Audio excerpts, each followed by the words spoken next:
حضرت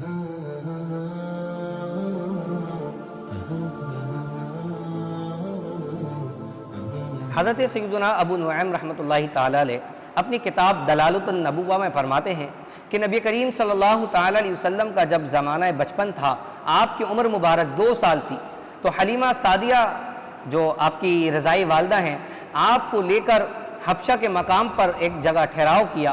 تو حبشہ کے کچھ لوگوں کا وہاں سے گزر ہوا، جب انہوں نے نبی کریم رؤوف الرحیم صلی اللہ تعالیٰ علیہ وسلم کے چہرے کو دیکھا تو آپ کا اتنا حسین چہرہ دیکھ کر وہ ٹکٹکی باندھ کر جو ہے وہ نبی کریم رؤوف الرحیم صلی اللہ تعالیٰ علیہ وسلم کے حسن و جمال میں مگن ہو گئے، کھو گئے، اور بچپن کا عالم ہے، 2 سال کی عمر ہے، وہ حضور علیہ السلام کے حسن کو دیکھے جا رہے ہیں، یہاں تک کہ حضور کے حسن کو دیکھتے رہے اور آخر کار اس بات کو کہہ اٹھے، ھذا واللہ نبی،